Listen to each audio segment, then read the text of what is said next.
ಜೈ ಭೀಮ್. ಅಖಿಲ ಭಾರತ ದಲಿತ ಕ್ರಿಯಾ ಸಮಿತಿಯಿಂದ ಅಧ್ಯಕ್ಷರಾದ ಬಿ.ಆರ್. ಮುನಿರಾಜು ಅವರ ನೇತೃತ್ವದಲ್ಲಿ ಬೆಂಗಳೂರು ಪೊಲೀಸ್ ಕಮಿಷನರ್ ಕಚೇರಿಗೆ ಭೇಟಿ ನೀಡಿ, ಇತ್ತೀಚೆಗೆ ಬೆಂಗಳೂರು ಮಹಾನಗರ ಪೊಲೀಸ್ ಠಾಣಾ ವ್ಯಾಪ್ತಿಗೆ ಬರುವ ಕಾಡುಗೋಡಿ ಪೊಲೀಸ್ ಠಾಣೆಯಲ್ಲಿ ದಲಿತ ಸಮುದಾಯಕ್ಕೆ ಸೇರಿದ ಪಾಪಣ್ಣ ಎಂಬ ವ್ಯಕ್ತಿಗೆ ಮಾನಸಿಕ ಹಿಂಸೆ, ಕಿರುಕುಳ ನೀಡಿದ ಜೋಗಿ ಸೀನಾ, ನರಸಪ್ಪ ಮತ್ತು ಇತರರನ್ನು ಕಾಡುಗೋಡಿ ಪೊಲೀಸರು ಬಂಧಿಸದೆ ವಿಫಲರಾಗಿರುವುದು, ಜೊತೆಗೆ ಹಿಂಸೆ ತಾಳಲಾರದೆ ಪಾಪಣ್ಣ ಆತ್ಮಹತ್ಯೆ ಮಾಡಿಕೊಂಡಿರುವುದು. ಇಂದು ಅವರ ಕುಟುಂಬ ಮನೆಯ ಯಜಮಾನನನ್ನು ಕಳೆದುಕೊಂಡು ಕಂಗಾಲಾಗಿದ್ದು, ಆ ಕುಟುಂಬಕ್ಕೆ ಪಾಪಣ್ಣ ಅವರ ಸಾವಿಗೆ ಕಾರಣರಾದ ಆರೋಪಿಗಳನ್ನು ಇನ್ನೂ ಬಂಧಿಸದಿರುವುದು, ಜೊತೆಗೆ ಆ ಕುಟುಂಬಕ್ಕೆ ಯಾವುದೇ ರೀತಿಯ ಸುತ್ತ ಭದ್ರತೆ ನೀಡದಿರುವುದು ಖಂಡಿಸಿ ಇಂದು ಪಾಪಣ್ಣ ಅವರ ಕುಟುಂಬದೊಂದಿಗೆ ಜೈ ಭೀಮ್.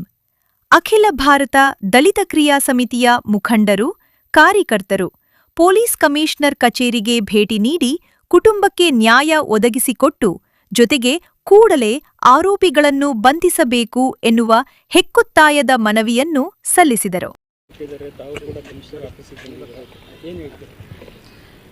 ಎಲ್ಲರಿಗೂ ಜೈ ಭೀಮ್ ಬಂಧುಗಳೇ. ನಾವು ಇವತ್ತು ದಲಿತರ ಪರವಾಗಿ ನ್ಯಾಯ ಸಿಕ್ಕಲಿ, ಅನ್ಯಾಯದ ಯಾರಿಗೆ ಅನ್ಯಾಯ ಆಗಿರ್ತದೋ ಅವ್ರಿಗೆ ಧ್ವನಿಗೂಡಿಸೋಕ್ಕೆ ನಾವು ಇವತ್ತು ಒಂದು ಫ್ರೀಡಮ್ ಪಾರ್ಕಲ್ಲಿ ಪ್ರೊಟೆಸ್ಟ್ ಇಟ್ಕೊಂಡಿದ್ವಿ. ಆ ಪ್ರೊಟೆಸ್ಟ್ ಇಟ್ಕೊಂಡಿರೋ ವಿಚಾರ ಏನಂದರೆ, ಕೆಲವು ಮುಖ್ಯವಾಗಿ ನಮ್ಗೆ ಅನ್ಯಾಯ ಆಗ್ತಾ ಇರೋದು ಗೃಹ ಇಲಾಖೆ, ಆಮೇಲೆ ಕಂದಾಯ ಇಲಾಖೆ, ಸಾರಿಗೆ ಇಲಾಖೆ, ಶಿಕ್ಷಣ ಇಲಾಖೆ, ಆಮೇಲೆ ಗ್ರಾಮೀಣಾಭಿವೃದ್ಧಿ ಮತ್ತು ಪಂಚಾಯತ್ ರಾಜ್ ಇಲಾಖೆ. ಇಷ್ಟು ಇಲಾಖೆಗಳಿಂದ ನಮಗೆ ದಲಿತರು ಭಾಳ ಸಮಸ್ಯೆಗಳಾಗ್ತಾಯಿದೆ. ಆ ಒಂದು ಸಮಸ್ಯೆಗಳಲ್ಲಿ ಮೇಯ್ನಾಗಿ ನಮಗಿರೋಂಥ ಸಮಸ್ಯೆ ಏನಂದರೆ, ನಮಗೆ ಪೊಲೀಸ್ ಇಲಾಖೆಯಲ್ಲಿ, ಗೃಹ ಇಲಾಖೆಯಲ್ಲಿ ಸಮಸ್ಯೆ.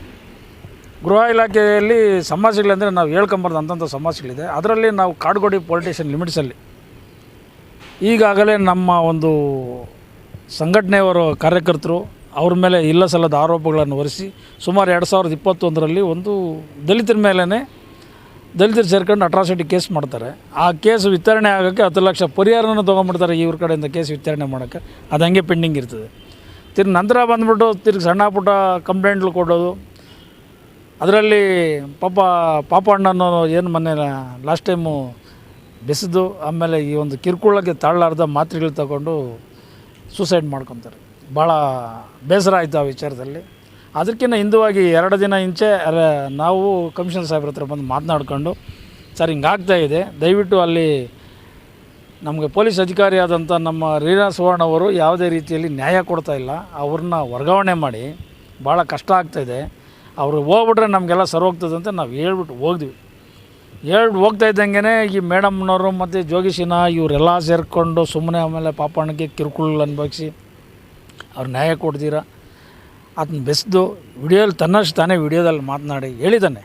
ಮೊದಲು ಇವತ್ತು ನಾನು ಇದೇ ಪ್ರಪಂಚನೇ ಬಿಟ್ಟು ಹೋಗ್ತಾಯಿದ್ದೀನಿ, ನನ್ನ ಫ್ಯಾಮಿಲಿ ಬಿಟ್ಟು ಹೋಗ್ತಾಯಿದ್ದೀನಿ, ನನ್ನ ತಂಗಿನ ಕಾಪಾಡಿ, ನನ್ನ ಹೆಂಡತಿ ಮಕ್ಕಳನ್ನ ಕಾಪಾಡಿ, ಪ್ರತಿಯೊಂದು ಇದು ನನ್ನ ನ್ಯಾಯ ಕೊಡಿ ಅಂತೇಳಿ ನಾವ್ಯಾರು ಇದು ಹೇಳಿದವರಲ್ಲ, ಆಜ್ಞೆ ತನ್ನ ಧ್ವನಿ ಸ್ವರಳಿಯಿಂದ ಮಾತನಾಡಿ. ಇದಕ್ಕೆಲ್ಲ ಮುಖ್ಯ ಕಾರಣ ನರಸಪ್ಪ ಮಾದಿಗ ದಂಡೋರ.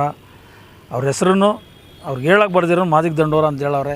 ಆ ಮಾದಿಗ ದಂಡೋರ ಅಂತ ಹೇಳಿದಕ್ಕೆ ಕೆಲವು ಅಲ್ಲಿರೋಂಥ ಈ ಸಂಘಟನೆಗಳಲ್ಲಿ ಹೋರಾಟನೇ ವಿಚಾರ ಗೊತ್ತಿಲ್ದಿರ ನಮ್ಮ ಮಾದಿಗರನ್ನೆಲ್ಲ ಬೈಕ್ ಅಂತಾರೆ ಮೇಡಮ್ ಅವರು ಅಂತಂತೇಳಿ ಹೇಳಿದ್ರು.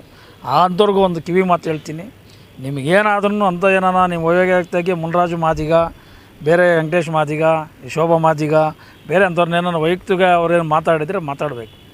ಈಗ ನೊಂದಿರೋದು ನಮ್ಮ ಮೇಡಮ್ ಅವ್ರ ಕುಟುಂಬಸ್ಥರು. ಕಷ್ಟ ಆಗಿರೋದು ಯಾರಿಗೆ? ಪಾಪಣ್ಣವ್ರ ಕುಟುಂಬಸ್ಥರಿಗೆ. ಪಾಪಣ್ಣವ್ರ ಫ್ಯಾಮಿಲಿನ ಚೆನ್ನಾಗಿರಬೇಕು. ಈ ಅವಿವೇಕಿಗಳೇನಾನ ಅವ್ರಿಗೆ ತೊಂದರೆ ಕೊಟ್ಟಿಲ್ಲ ಅಂದರೆ ಆತನ ಯಾಕೆ ಸಾಯ್ತಾ ಇದ್ದ? ಬೇರೆಯವ್ರ ಮೇಲೆ ಯಾಕೆ ಇದೆಲ್ಲ ಕೇಸ್ಗಳಾಗ್ತಾಯಿತ್ತು? ಈ ಕೇಸ್ಗಳಲ್ಲಿ ವ್ಯವಸ್ಥಿತವಾದಂಥ ಏನು ನೀವು ಚಾರ್ಜ್ ಶೀಟ್ ಹಾಕ್ತಿರೋ ಆ ಆರೋಪ ಪಟ್ಟಿಯಲ್ಲಿ ವ್ಯವಸ್ಥಿತವಾದಂಥ ಸೆಕ್ಷನ್ಗಳಾಕಿ ಅವ್ರಿಗೆಲ್ಲರೂ ಪನಿಷ್ಮೆಂಟ್ ಹಾಕು. ಆಮೇಲೆ ಮೊನ್ನೆ ಯಾರು 2ನೇ ಆರೋಪಿಗಿದ್ದಾರೋ ನರಸಪ್ಪ ಅನ್ನೋರು, ಈಗ ಅವ್ರು ಮಾದಿಗ ದಂಡೂರದಲ್ಲಿ ರಾಜ್ಯಾಧ್ಯಕ್ಷರಾಗಿದ್ದು ಮಾದಿಗ ದಂಡೂರು ರಾಜ್ಯಾಧ್ಯಕ್ಷರು ಅಂತ ಹೇಳ್ತಾರೆ. ಅವರು ಮಾದಿಗ ದಂಡೂರಲ್ಲಿ ರಾಜ್ಯಾಧ್ಯಕ್ಷರಲ್ಲಿ ಬರೀ ನರಸಪ್ಪನನ್ನೇ ಪ್ರಸ್ತಾವನೆ ಮಾಡ್ತಾಯಿದ್ರು. ಈಗ ನರಸಪ್ಪನ ಹಿಂಗೆ ಮಾಡಿದಾನೆ, ತಪ್ಪು ಮಾಡೋಣ ಅಂತೇಳಿ ನಾವು ಮಂದಾಕೃಷ್ಣ ಮಾದಿಗೆಯವರಿಗೆ ಹೋಗಿ ಮಾಹಿತಿ ಕೊಟ್ಟು ಬಂದಿದ್ದೀವಿ. ಆಮೇಲೆ ನನ್ನದು ರಾಮಕೃಷ್ಣ, ತಿಲೋಕ್ ಚಂದ್ರು ಮತ್ತು ಆಮೇಲೆ ಕೆಲವು ದೇವರಾಜ್ ಅನ್ನೋರು ಎಲ್ಲ ಮಾದಿಗ ದಂಡೂರಲ್ಲೂ ನನ್ನ ಮಾತನಾಡಿ, ನಾನು ಇವ್ರ ಮನೆಗೆ ಹೋಗೋಣ ಅಣ್ಣ, ಬನ್ನಿ ಅಣ್ಣ ಮಾತಾಡೋಣ. ನಾನು ಅಂತಂಗೆಲ್ಲ ಬರಲ್ಲಪ್ಪ, ನಿಮ್ದೇನಿದೆ ನೀವು ಡೈರೆಕ್ಟಾಗಿ ಹೋಗಿ ನೀವು ಮಾತನಾಡ್ಕೊಂಡು ಇದು ಮಾಡ್ಕೊಳ್ರಿ. ನಾನು ಆ ವಿಚಾರದಲ್ಲಿ ಏನೇನು ಮಾತಾಡ್ತೀಯಾ? ನೊಂದಂಥ ಕುಟುಂಬಕ್ಕೆ ನ್ಯಾಯ ಕೊಡಬೇಕು. ಆರೋಪಿಗಳು ಬಂಧಿಸಲಿ ಪೊಲೀಸ್ ಅಧಿಕಾರಿಗಳು. ಅವ್ರು ಬಂಧಿಸಿದ ನಂತರ ಕುತ್ಕೊಂಡು ಆಮೇಲೆ ನೀವು ಮಾತಾಡ್ಕೊಳ್ರಿ. ಇದರಲ್ಲಿ ಶರಣಾಗೋಂಥ ಪ್ರಶ್ನೆ ನನ್ನಲ್ಲಿ ಬರೋಲ್ಲ. ನಾನು ಅಂಥ ಹೋರಾಟಗಾರ ಅಲ್ಲ. ಎಲ್ಲಿ ನೊಂದವರ ನನ್ನ ಹತ್ರ ಬಂದಾದ್ಮೇಲೆ ನ್ಯಾಯ ಕೊಡೋದು ಅನ್ನೋದು ನನ್ನ ಒಂದು ಅಭಿಪ್ರಾಯ ಐತೆ. ಯಾವುದಕ್ಕೂ ನಾನು ಬರಲ್ಲ ಅಂತ ಒಂದು ವಿಚಾರ ತಿಳಿಸಿದ್ದೀವಿ. ಈ ವಿಚಾರದಲ್ಲಿ ಪೊಲೀಸ್ ಅಧಿಕಾರಿಗಳು ಕೆಲವು ಆರೋಪಿಗಳನ್ನ ಬಂಧಿಸೋರೆ, ಕೆಲವು ಆರೋಪಿಗಳನ್ನ ಬಂಧಿಸಿಲ್ಲ. ಈಗ ಸಾಹೇಬರು ಹೇಳಿದ್ದಾರೆ ಇಮ್ಮಿಡಿಯೇಟ್ಲಿ ನಾನು ಅವ್ರನ್ನ ಯಾರು ಬಂಧಿಸಬೇಕು ಅದನ್ನು ವ್ಯವಸ್ಥಿತ ಮಾಡ್ತೀನಿ ಅಂತ ಹೇಳಿದ್ರೆ 1 ವಾರ ಗಡುವು ಕೊಡ್ತೀವಿ ಪೊಲೀಸ್ ಇಲಾಖೆಗೆ. 1 ವಾರದಲ್ಲಿ ಏನಾದರೂ ಕೊಡಲಿಲ್ಲ ಅಂದರೆ ಗೃಹ ಇಲಾಖೆ ಸಚಿವರು ಯಾರಿದ್ದಾರೋ ಪ್ರಿಯಾಂಕ್ ಖರ್ಗೆ ಅವರು ರಾಜೀನಾಮೆ ಒತ್ತಾಯಿಸಿ ಬೃಹತ್ ಪ್ರತಿಭಟನೆ ಮಾಡ್ತೀವಿ. ಅಲ್ಲಿ ಇರೋಂಥ ACPಯರು ಇದುವರೆಗೂ ನಾವು ನೊಂದಂಥ ಕುಟುಂಬವ್ರ ಮನೆಗೆ ಹೋಗೊಂದು ಸ್ವಾಂತನ ಹೇಳಿಲ್ಲ. ನಾವು ಇದ್ದೀವಂತ ಧೈರ್ಯ ತುಂಬ್ತಾ ಇಲ್ಲ. ಒಬ್ಬ ಮಹಿಳೆಯರಿಗೆ ಹೇಳೋಕ್ಕಾಗಲಿ ಅಂತ ಒಬ್ಬ ACP ಪೊಲೀಸ್ ಆಫೀಸರ್ಸು ಏನು ಇರಬೇಕು. ಅದಕ್ಕೆ ನಾನು ಕಮಿಷನರ್ ಸಾಹೇಬ್ರಿಗೆ ಹೇಳ್ತೀನಿ, ಗೃಹ ಸಚಿವರಿಗೆ ಗಮನಕ್ಕೆ ಹೋಗ್ತೀನಿ, ಇಮಿಡಿಯೇಟ್ಲಿ ರೀನಾ ಸುವರ್ಣ ಅವ್ರನ್ನ ವರ್ಗಾವಣೆ ಮಾಡಿ ಅವರ ಒಂದು ಅಕ್ರಮ ಆಸ್ತಿ ಪಾಸ್ತಿಗಳನ್ನು ಏನು ಮಾಡಿದ್ದಾರೆ ಅಂದೆಲ್ಲ ಸರ್ಕಾರ ತನಿಖೆ ಕೈಗೊಂಡು ಇಮಿಡಿಯೇಟ್ಲಿ ಅವ್ರಿಗೊಂದು ಪನಿಷ್ಮೆಂಟ್ ಆಗಬೇಕಂತ ಒಂದು, ಇಮಿಡಿಯೇಟ್ಲಿ ಯಾರ್ಯಾರು ಆರೋಪಿಗಳನ್ನ ಬಂಧಿಸಿಲ್ಲ ಅವ್ರನ್ನೆಲ್ಲ ಬಂಧಿಸಿ ಕ್ಲೀನಾಗಿ ನ್ಯಾಯ ಕೊಡಬೇಕು ಒಂದು. ಮತ್ತು ನಂತರ ಬಂದುಬಿಟ್ಟು ಕೆಲವು ಶಿಕ್ಷಣ ಇಲಾಖೆಗಳಲ್ಲಿ ಮಿಸ್ಯೂಸ್ ಮಾಡ್ಕೊತಾ ಇದ್ದಾರೆ, ಅದಕ್ಕೆಲ್ಲ ಮನೆಗಳು ಕೊಟ್ಟಿದ್ದೀವಿ. ವ್ಯವಸ್ಥಿತವಾಗಿ ಕೆಲಸ ಆಗಬೇಕು. ಪಂಚಾಯತ್ ರಾಜ್ ಇಲಾಖೆಯಲ್ಲಿಯೂ ಸಹ ದಲಿತರಿಗೆ ಭಾಳ ಅನ್ಯಾಯಗಳಾಗ್ತದೆ, ಅದನ್ನು ಸರಿಪಡಿಸ್ಬೇಕು. ಎಲ್ಲ ವಿಚಾರದಲ್ಲಿ ಇವತ್ತು ಹೋರಾಟದ ಮೂಲಕ ನಾವು ಮನವಿ ಕೊಟ್ಟಿದ್ವಿ. ಈಗ ಮನವಿಗಂತ ನ್ಯಾಯ ಸಿಗಬೇಕು. ನ್ಯಾಯ ಸಿಕ್ಕಿಲ್ಲ ಅಂದರೆ ಇದಕ್ಕಿಂತ ಹೆಚ್ಚಾಗಿ ನಾವು ಮುಂದಿನ ದಿನಗಳಲ್ಲಿ ಹೋರಾಟಕ್ಕೆ ಒಂದು ಕರೆ ಕೊಡ್ತೀವಿ. ಅದರಲ್ಲಿ ನಮ್ಮ ಮುರುಗೇಶ್ವರು ಇದ್ದಾರೆ, ಇನ್ನೂ ಹಲವಾರು ನಮ್ಮ ಸಂಘಟನೆ ಕಾರ್ಯಕರ್ತರು ಬಂದವರೆ, ಪ್ರಭಾಕರ್ ಸರ್ ಬಂದವರೆ, ಲೋಕೇಶ್ ಸರ್ ಬಂದವರೆ, ಶೋಭಾ ಮೇಡಮು, ವರಲಕ್ಷ್ಮಿ ಅವರು, ಇನ್ನೂ ಹಲವಾರು ನಮ್ಮ ಸಂಘಟನೆ ಕಾರ್ಯಕರ್ತರೆಲ್ಲ ಬಂದವರೆ. ಅವ್ರನ್ನ ನಾವು ಇರ್ತೀವಿ. ಯಾವುದಕ್ಕೂ ಭಯ ಪಡೋಕ್ಕೆ ಹೋಗ್ಬೇಡ್ರಿ. ಏನೋ ಒಂದು ಸಣ್ಣದಾಗಿದೆ, ಮುಂದಿನ ದಿನಗಳಲ್ಲಿ ಅವ್ರ ಮಕ್ಕಳ ಭವಿಷ್ಯಕ್ಕೆ, ಅವ್ರ ಫ್ಯಾಮಿಲಿ ಭವಿಷ್ಯಕ್ಕೆ ನಾವು ಹಿಂದೆ ಇರ್ತೀವಿ ಅಂತ ಹೇಳ್ತಾ ನಮ್ಮ ಮಾತು ವಿರಾಮ ಹೇಳ್ತಾ ಇದ್ದೀನಿ. ನಮ್ಮ ಹೆಸರು BR ಮುನಿರಾಜು, ರಾಷ್ಟ್ರೀಯ ಅಧ್ಯಕ್ಷರು.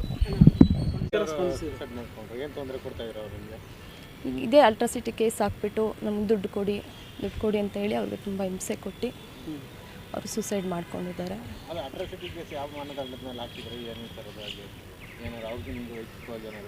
ಇಲ್ಲ ಸರ್, ಆ ಥರ ಏನಿಲ್ಲ. ಈಗ ಅವರೇ ಬರೋದು, ಅಂಗಡಿಗಳ ಹತ್ರ ಬರೋದು, ಇಲ್ಲ ಅವರು ಹಣ್ಣು ಗಾಡಿ ನಿಲ್ಲಿಸಿರೋ ಅಲ್ಲಿ ಬಂದು ಜಗಳ ಮಾಡೋದು, ಸುಮ್ಮನೆ ಜಗಳ ಮಾಡೋದು, ಮತ್ತು ಅವ್ರ ಮೇಲೆ ಅಟ್ರಾಸಿಟಿ ಕೇಸ್ಗಳು ಹಾಕೋದು, ದುಡ್ಡು ಕೊಡ್ರಿ ಅಂತೇಳಿ ದುಡ್ಡು ಕಿತ್ಕೊಳ್ಳೋದು, ಹೀಗೆ ಮಾಡ್ಕೊಂಡವ್ರನ್ನ. ಹಣ್ಣು ವ್ಯಾಪಾರ ಸರ್, ಅಂಗಡಿ ಇದೆ, 1-2 ಗಾಡಿ ಇದ್ದಾವೆ, ಹಣ್ಣುಗಳ ಗಾಡಿ. ಚನ್ಸಂದ್ರ ಹೇಳಿದ್ದೀವಿ, ಸರಿ ನ್ಯಾಯ ಕೊಡಿಸ್ತೀವಿ, ನಾವು ಇದು ಮಾಡ್ತೀವಿ ಅಂತ ಹೇಳಿದ್ದಾರೆ ಸರ್. ಅಲ್ಲೇನು ನಮ್ಗೆ ನ್ಯಾಯ ಸಿಕ್ಕಿಲ್ಲ ಸರ್. ಅವರೆಲ್ಲ ರಾಜಾರೋಷವಾಗಿ ಅವ್ರು ಓಡಾಡ್ಕೊಂಡೇ ಇದ್ದಾರೆ. ಒಂದು 5-6 ಜನ ಬಂಧಿಸಿದ್ದಾರೆ ಅಷ್ಟೇ, ಮಿಕ್ಕಿದವರೆಲ್ಲ ಬಿಟ್ಟಿದ್ದಾರೆ. ಅವ್ರು ಆರಾಮಾಗಿ ಓಡಾಡ್ಕೊಂಡೇ ಇದ್ದಾರೆ. ನಾವೊಂದು ಕಂಪ್ಲೇಂಟ್ ಹೋಲ್ಡರ್ ನಾನು ಅವತ್ತು. ಯಾಕಂದರೆ ಪಾಪ ಅನ್ಕಾನ್ಷಿಯಸಾಗಿ ಅವರು ನಮ್ಮ ಅಣ್ಣ ಸಡನ್ನಾಗಿ ಡೆತ್ ಆಗಿದ್ದು ನೋಡಿ ಅವ್ರನ್ನೂ ಕೂಡ ಸುಧಾರಿಸ್ಬೇಕಾಗಿದ್ದ ಪರಿಸ್ಥಿತಿ ಹಾಸ್ಪಿಟ್ಲಲ್ಲಿ ಆಯಿತು. ಇಮಿಡಿಯೇಟ್ಲಿ ಇವ್ರನ್ನೂ ಅಡ್ಮಿಟ್ ಮಾಡಿದ್ರಿ ನಾವು. ಸೊ ಕಂಪ್ಲೇಂಟ್ ಹೋಲ್ಡರ್ ನಾನು ಅದರಿಂದ ಬರೋಬ್ಬರಿ ಅವ್ರ ಗ್ಯಾಂಗು 40 ಜನಕ್ಕೂ ಮೇಲೆ ಇದ್ದರು ಸರ್. ಬಟ್ ನಾನು ಒಂದು 20 ಜನಕ್ಕೆ ಹತ್ತತ್ರ ನಾನು ಕಂಪ್ಲೇಂಟ್ ಮೇಯ್ನು ಈ ರೌಡಿಗಳದ್ದು ನಮ್ಮ ಅಣ್ಣ ಯಾರ್ಯಾರ ಹೆಸರು ಪ್ರಸ್ತಾಪ ಮಾಡಿದ್ನೋ ಅವ್ರದ್ದೆಲ್ಲ ಕೊಟ್ಟಿದ್ದೆ. ಅದರಲ್ಲಿ ಫಿಲ್ಟ್ರ್ ಮಾಡಿ ಇಷ್ಟು ಕೊಡಿ ಸಾಕು ಅಂತ ಗೈಡ್ಲೈನ್ ಕೊಟ್ಟರು DCP ಸಾಹೇಬರು. ಅದರಲ್ಲಿ ಮುರುಗನ್ನು ಮತ್ತು ಇವ್ರ ಹೆಸರೆಲ್ಲ ಬಿಟ್ಬಿಟ್ಟಿದ್ದಾರೆ. ನಮ್ಮ ಅಣ್ಣ ಅವ್ರು ಸಾಯೋಕ್ಕೆ ಮುಂಚೆ ಅವರು ಹೇಳಿಕೆನೇ ಕೊಟ್ಟಿದ್ದಾರೆ ಮುರುಗನ್ನು ಇದೆಲ್ಲ ಇದೆ ಅಂತ.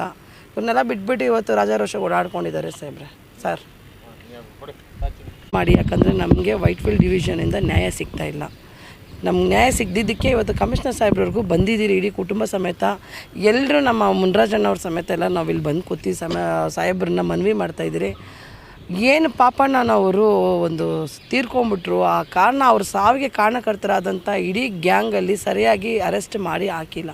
ಮೇಯ್ನ್ ಅಕ್ಯೂಸ್ಟು ಅವ್ರ ಗ್ಯಾಂಗ್ ಜೋಗಿಸಿನ ಮತ್ತು ನರಸಪ್ಪ ಅವರು ರಾಜಾರೋಷವಾಗಿ ಬೇಲ್ಗೆ ಹಾಕ್ಕೊಳಕ್ಕೆ ಹೋರಾಡ್ಕೊಂಡು ರಾಜಾರೋಷವಾಗಿದ್ದಾರೆ. ಇಂಟಿಮೇಷನ್ ಕೊಟ್ರೇನು ಅವ್ರಿಗೆ ಆಲ್ರೆಡಿ ಬಿಫೋರೇ ಹೋಗಿ ತಲುಪ್ತಾ ಇದೆ ಇಂಟಿಮೇಷನ್ನು. ಅರೆಸ್ಟ್ ಮಾಡ್ತಾಯಿಲ್ಲ, ಆರಾಮಾಗಿದ್ದಾರೆ ಅವರೆಲ್ಲ. ಇಡೀ ನಮ್ಮ ಕುಟುಂಬ ಏನಾಗಬೇಕು?